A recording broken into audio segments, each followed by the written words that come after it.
ننقل بقى السماعة بالديافرام على الترايكاسبيد اريا at the lower end of the left sternal border. بندور على ايه؟ بندور على الترايكاسبيد ريجير. صحيح الترايكاسبيد ستينوزس والدبل ترايكاسبيد بيتسمعوا هنا برضو، بس ما هماش كومن. فانا بحصر اختياراتي في عدد اقل من البدايل واخليه ترايكاسبيد ريجيرج بس. لما يغلب حمارنا يعني نبقى ندور في احتماليه الترايكاسبيد ستينوزس والدبل ترايكاسبيد.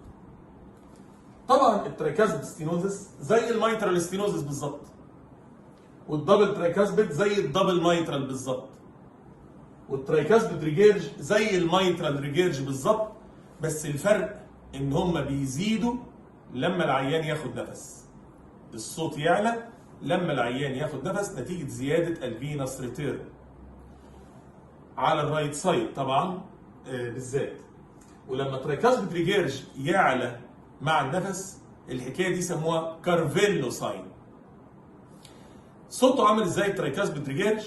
بالظبط زي الميترال ريجيرج. بان سيستوليك ميرمر، اوله muffled first sound plus or minus second and or third sound. فهيبقى عامل ازاي؟ ادي الفيرست ساوند اللي هو مع طلعه البلس muffled، ادي السكند ساوند زائد او ناقص، ادي الثيرد ساوند زائد او ناقص اللي هم مع نزله البلس. السكند والثيرد ساوند مع نزله البلس. وادي البان سيستوليك ميرمر سوفت وبان سيستوليك، فيتسمع كده.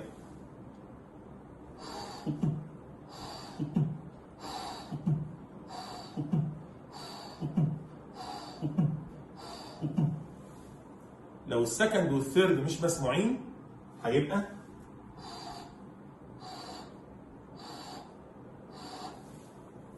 لو السكند او الثيرد مش مسموعين والتاني مسموع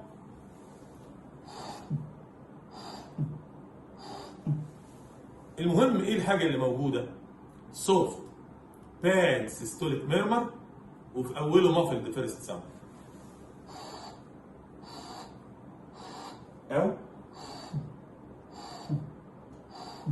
او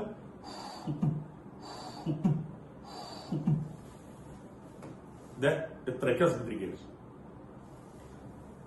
اتاكد بقى ازاي ان هو ترايكاسبيد ريجيرج؟ انه بيزيد مع النفس. يبقى كده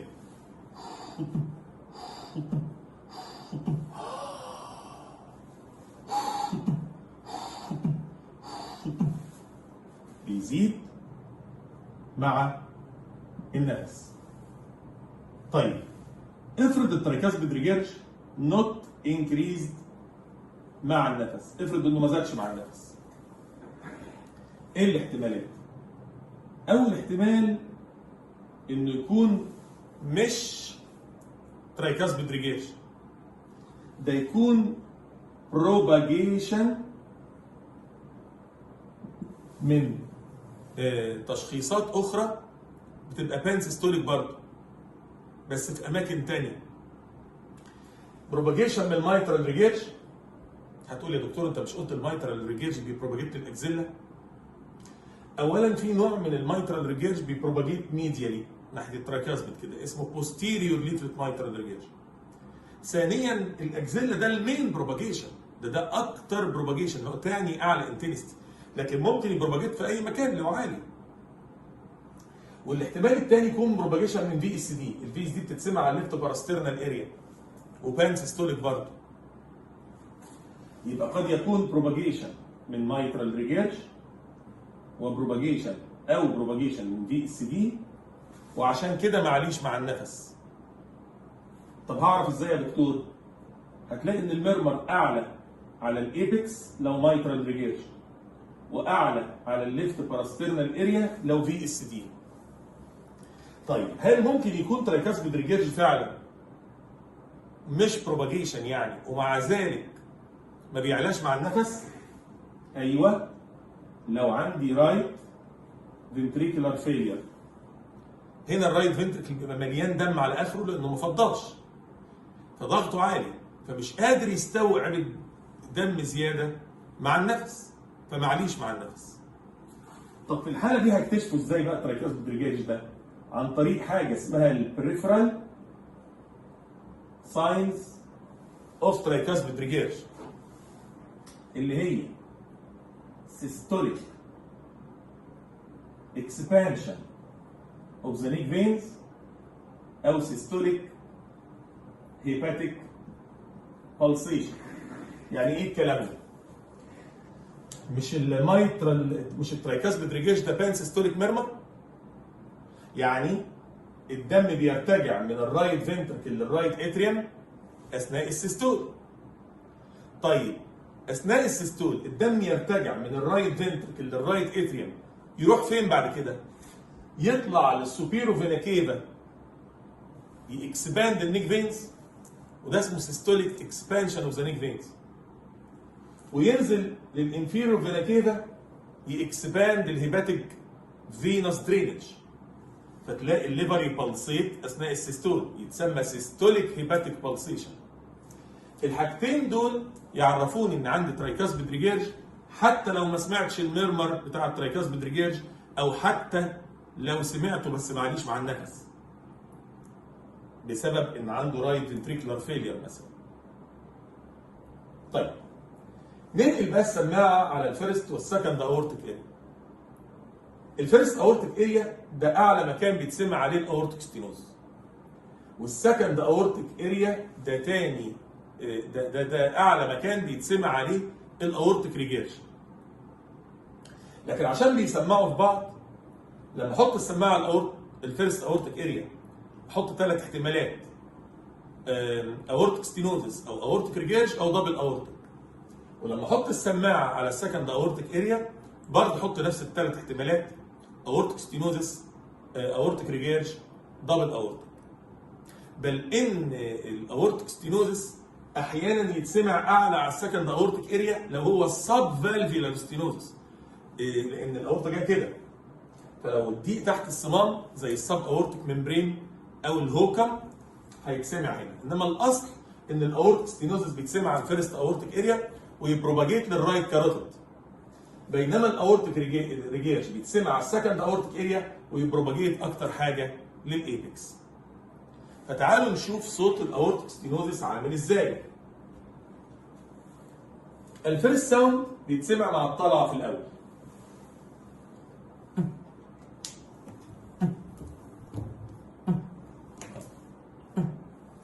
طيب ليه مش عامله عالي؟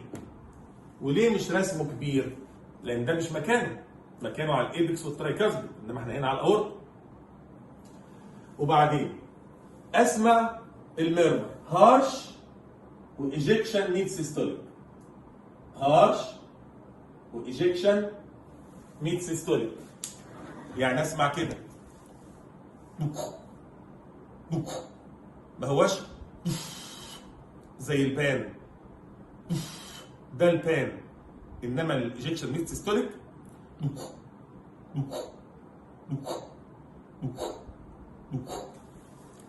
طب فين السكند ساوند؟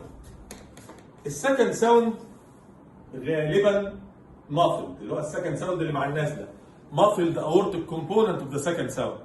ليه؟ لان الاورتيك ستينوزس بيخلي الكلوزنج بريشر ضعيف، الا في حاله واحده السكند بيبقى عالي، لو كونجينيتال اورتيك ستينوزس، لان الكونجينيتال اورتيك ستينوزس اللي هو الباي كاسبيد فالف بيخلي البلايبيلتي بتاعت الفالف عاليه فبيطرقع، فبيتسمع كده بدل كده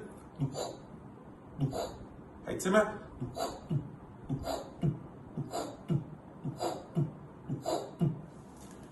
وطالما الفالف بلايبل يبقى اتوقع وهو بيفتح كمان يطرقع ويعمل لي ايجكشن كليك. احنا قلنا الايجكشن كليك تيجي فين؟ اهو ادي الفيرست ساوند، ورا منه الايجكشن كليك مع الطلعه. الفيرست ساوند والايجكشن كليك الاثنين مع الطلعه اهم، ورا منهم الايجكشن سيستوليك ميرمر يبقى على بعض. بس المفاجاه بقى ان الايجكشن كليك احلى مكان تتسمع فيه على الايبكس مش على الفيرست اورتيك اريا. يبقى لو انا عندي اورتيك ستينوز هيبقى صوته عامل كده. لو كونجينيتال هيبقى معاه سكند ساوند في الاخر. ساعتها لو طلعت على الايبكس هسمع قبل المرمر ايجكشن كليك هيبقى انما الاصل في الاورتيك ستينوزس واحيانا ما اسمعش الفيرست ساوند كويس كمان لان ده مش مكانه. فكتير قوي الاورتيك ستينوزس تسمع المرمر بس. ايجكشن سيستوليك وهارش على A1 ويبروباجيت للاكزيلا. اسف، يبروباجيت للرايت كاروتيد. يبروباجيت للرايت كاروتيد. طيب الاورتيك ريجيرج بقى اعلى مكان ليه السكند اورتيك اريا. ادي الفيرست ساوند مع الطلعه، وادي السكند ساوند مع النازله، يبقى الفيرست والسكند. لزق في السكند مع النازله سوفت ايرلي دايستوليك نيرف. يعني بدل ما اسمع هسمع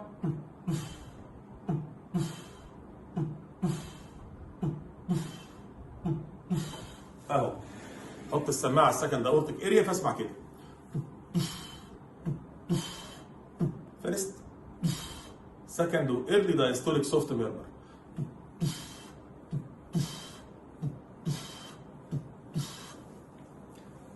طبعا الميرمر ده بيبروباجيت اكتر حاجه على الايبكس، وربنا بيسهل لي تشخيصه لانه بيبقى ضعيف قوي بحاجه اسمها البريفرال ساينز اوف اورتيك ريجيرج هنتعلمها لاحقا.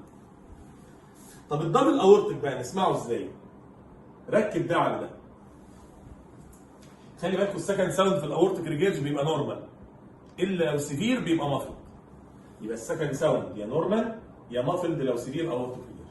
ركب بقى الاستينوس على الريجيرج يطلع لي الدبل اورتيك. فيرست نورمال مع فيرست نورمال يسمي فيرست نورمال. سكند ممكن يبقى مافلد مع سكند ممكن يبقى مافلد فيبقى السكند مافلد. هارش ايجكشن سيستوليك مع ولا حاجه يبقى هارش ايجكشن سيستوليك. سوفت ايرلي دايستوليك مع ولا حاجه يبقى سوفت ايرلي دايستوليك. ركب الاثنين على بعض يبقى هارش ايجكشن مع الطلعه ده الاستينوزس، وسوفت دايستوليك مع النازله ده الريجيرج، فيتسمعوا كده.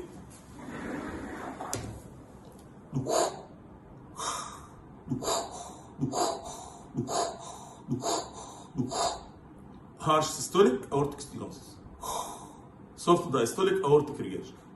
لو نقلت السماعه على A2 الاستينوزس هيوطى شويه والريجيرج هيعلى شويه. الاستينوز هيوطى شويه لان ده مش مكانه، والريجيرج هيعلى شويه لان ده مكانه، بس يفضل الاستينوزس اعلى من الريجيرج. يعني هنا اما لو لقيت الاستينوزس اوطى من الريجيرج يعني كده،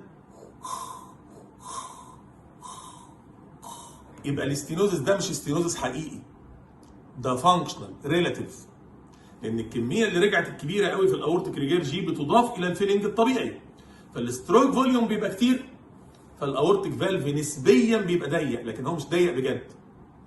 العين عنده بيور اورتيك ريجيرج ولكن سيفير، فعمل حاجه اسمها ريلاتيف اورتيك ستينوزس او فانكشنال اورتيك ستينوزس. ده بيتسمع بالظبط زي الدبل اورتيك، بس الاستينوزس هيبقى اوطى من الريجيرج. يعني بدل ما اسمع هسمع خلاص كده اهو. ولذلك الاستينوزس اللي بيجي في حاله الدبل اورتيك ساعات يبقى ايه؟ سوفت وضعيف قوي كده لو ما هواش ستينوزس حقيقي، لو هو فانكشنال ستينوزس، ودي علامه سيفيريتي للاورتيك ريجيرج مش تشخيص. يعني لو ما قلتوش مش مهم، زي ما الاس 3 كده علامه سيفيريتي للمايترال ريجيرج والترايكاسميك ريجيرج. يعني لو ما قلتوش مش مهم. طيب لو سمعت حاجه غير الثلاثه دول على الفيرست والسكند اورتيك اريا يبقى ده بروباجيشن. او لو سمعت فيرست وسكند قد يكونوا نورمال وقد يكونوا مافلد نتيجه ان العيان اوبيز ولا حاجه. كل اصوات الفيز خلي بالنا ان اللي بيتسمع على البلمونري زي اللي بيتسمع على الاورطه بالظبط، بس بيعلى مع النفس، اللي هم البلمونري ستينوز، بالمونري ريجيرج، دبل بالمونري. كل الاصوات بتاعت الاورطه والبلمونري دول بتعلى مع الليننج فورورد.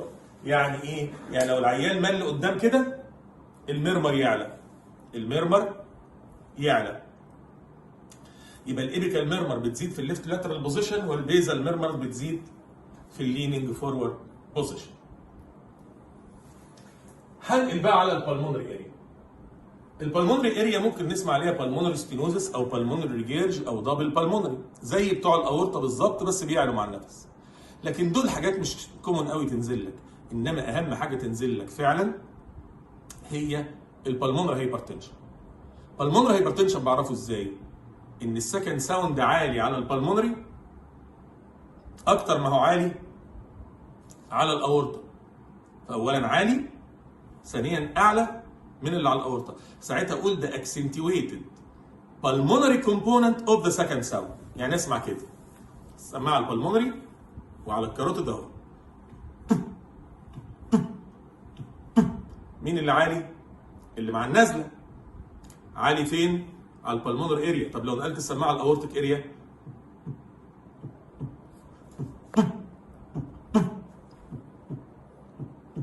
نقوم نقول accentuated pulmonary component of the second sound اهو.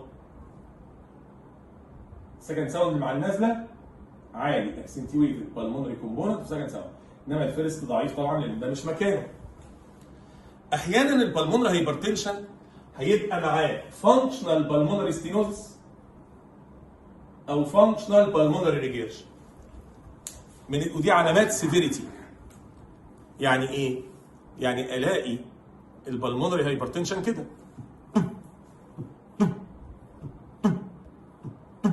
ممكن اسمع قبل منه functional pulmonary stenosis عامل زي الفانكشنال aortic stenosis بالظبط، ejection systolic بس خفيف.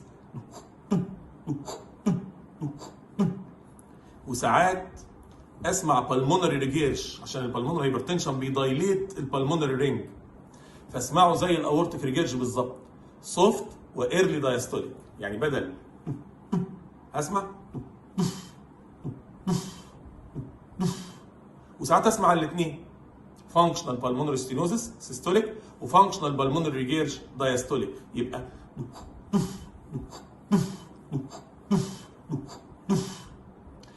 كل ده ملوش قيمه تشخيصيه الا اذا كان السكند ساوند عالي عشان يعرفني ان ده بالمونري هايبرتنشن. على البلمونري الفانكشنال بالمونري ريجيرج اللي بيجي مع السيفير بالمونري هايبرتنشن ده اسمه جراهام ستيل ميرمر. جراهام ستيل ميرمر. انقل بقى على الليفت باراسترنال اريا. الليفت باراسترنال اريا بسمع عليها البلمونري ستينوز والبلمونري ريجيرج والدبل بالمونري والبلمونري هايبرتنشن، واعلى مكان ليهم البلمونري اريا. الاورتيك ريجيرج والاورتيك ستينوز بالذات السب اورتيك والدبل اورتيك، واعلى مكان ليهم السكند اورتيك اريا. والترايكاسبيد ستينوزس والترايكاسبيد ريجيرج والدبل ترايكاسبيد، ودول بيعلوا مع النفس. فخد بالك بقى انهم بيسمعوا في بعض الثلاثه ارياز دول، البلمونري والسكند اورتيك والترايكاسبيد ريجيرج. فاي حاجه من التشخيصات اللي انا قلتها دي ممكن تتسمع في اي اريا من دول. صحيح ان البلمونري اعلى حاجه تتسمع عليه الامراض اللي في البلمونري، والسكند اورتيك بتسمع عليه اعلى حاجه الامراض اللي على الاورطه، والترايكاسبيد بيتسمع اعلى حاجه عليه الامراض اللي على الترايكاسبيد، لكن قريبين قوي من بعض فممكن يسمعوا في بعض بنفس الانتنستي تقريبا. فلازم احط الاسباب بتاعت الميرمرز اللي في الثلاث اماكن ديفرنشال دايجنوزس لبعض، يعني احط كل الاحتمالات، يعني كل اريا منهم احط كل احتمالاتها، بس هزود بقى كمان عليهم احتمالين كمان، الفي اس دي والفالف ريبليسمنت. الفي اس تي هارش بان سيستوليك. بص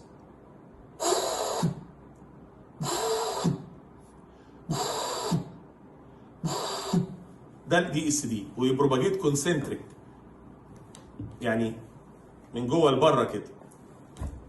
ده الفي اس دي.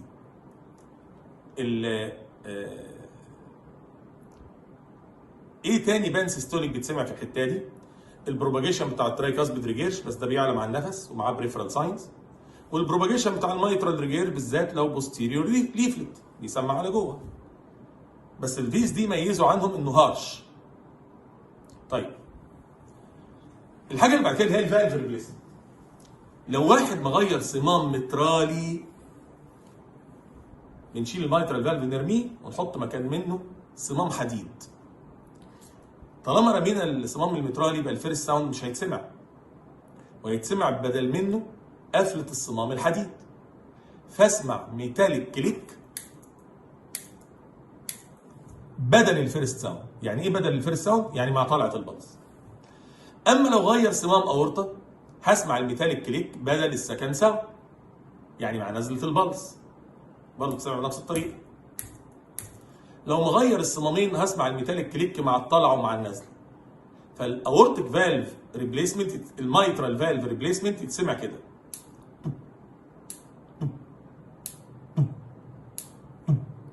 اما الاورتيك فالف ريبليسمنت يتسمع كده.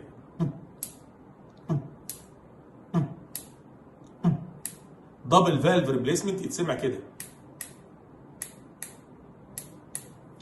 بس لازم يكون في سكار يدل انه مغير الصمام، وده لازم تعرف انه بيتسمع على الليفت باراسترنال اريا.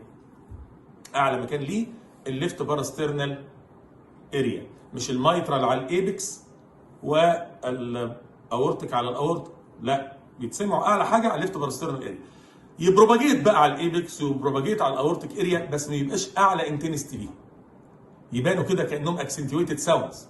بس تاخد بالك الميتاليك كليك عشان تعلق عليها لازم يكون في سكار، وبيتسمع احلى حاجه على الليفت باراسترنال اريا، وبتسمع بالاذن المجرده افضل من السماعه. اهو ادي البي اس دي هارش بان سيستوليك. هارش بان سيستوليك. وادي الفالف ريبليسمنت ميتاليك كليك، مع الطلعه يبقى مغير ميترالي، مع النازله يبقى مغير اورطه. سمعت حاجه بقى غير الحاجات دي على الليفت باراسترنال اريا، يعني حاجات البلمونري وحاجات السكند اورتيك وحواليها جهاز الترايكاسبيد والفي اس دي والفالف ريبليسمنت، يبقى ده بروباجيشن من حته ثانيه، من مايترال او من اورتيك. ده الاوسكالتيشن. ممكن بقى يا دكتور تراجع لنا الاوسكالتيشن على بعضه؟ مايترال ستينوزس على الايبكس ومالوش بروباجيشن.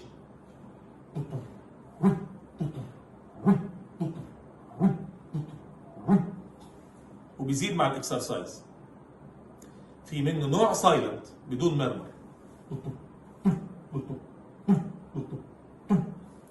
اهم اسبابه الاسوشيتد مايترال ريجيرش، يعني الدبل مايترال، والفيري مايلد مايترال ستينوزس، والفيري تايت مايترال ستينوزس، ووجود الاي اف. في حاله وجود الاي اف هيتسمع سايلنت وإريجولار.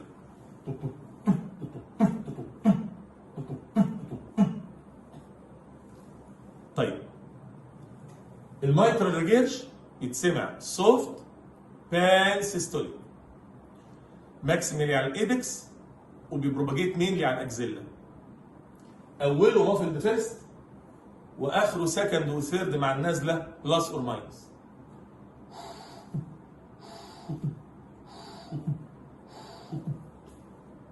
الدبل مايترال هو المايترال ريجيرش، بس هنزود في اوله اكسنتويتد فيرست ساوند.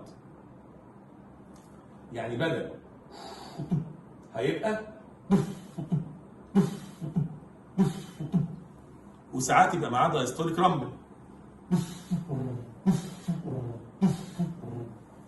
خد بالك لو ضغطت السماعه ممكن ما تسمعش غير السوفت ميرمر بس، لان الفيرست والثيرد والرامبل بيتسمعوا افضل بالكون ابلايد لايتلي.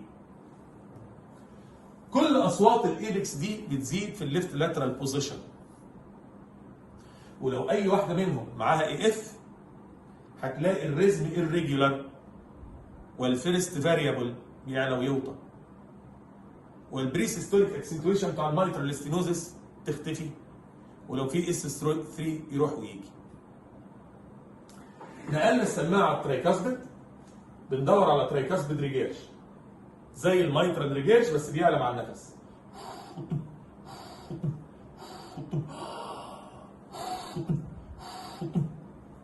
لو معليش مع النفس ادور على سيستوليك اكسبانشن اوف ذا نيك فينز وسيستوليك هيباتيك بالسيشن.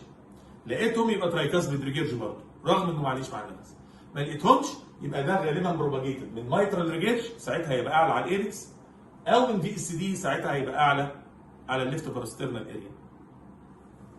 الاورتيك ستينوزس بيتسمع على الفيرست اورتيك اريا ويبروباجيت للرايت كاروتيد، وده هارش ايجكشن سيستوليك.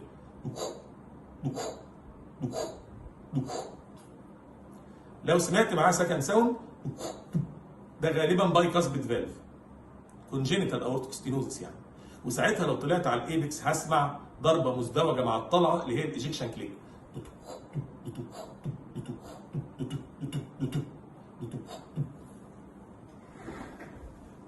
الاورتيك ريجيرج بيتسمع اكتر حاجه على السكند اورتيك اريا، وده سوفت ايرلي دايستوليك.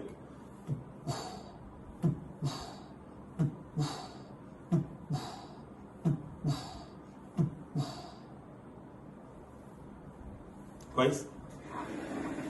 طيب الدبل اورتيك بسمع تو اند فرو ميرمر، الستينوزس سيستوليك والريجيرج دايستوليك.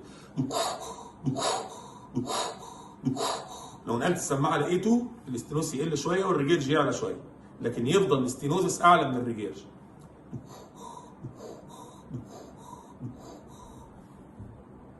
لو لقيت الاستينوزس اوطى من الريجيرج ده غالبا فانكشنال ملوش قيمه، علامه سيفيريتي بس، لكن هو بيور اورتيك ريجيرج.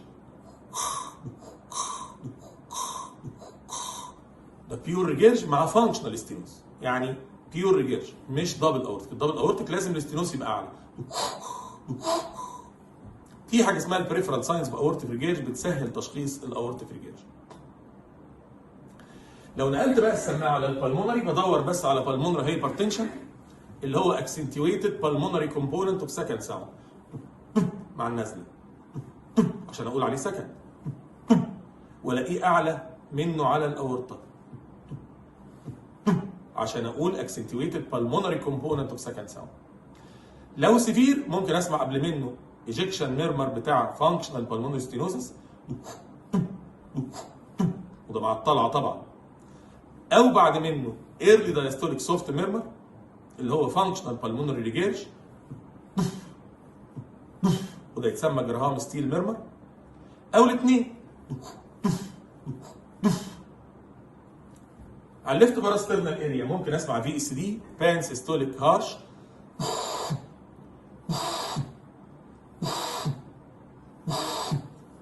او اسمع ميتاليك كليك بتاعت مايترال ريبليسمنت ولازم يكون في سكار، او اورتيك ريبليسمنت ولازم يكون في سكار. مع الطلعه مايترال فالف ريبليسمنت، مع النزله اورتيك فالف ريبليسمنت. طلعه نازله يبقى دبل فالف ريبليسمنت.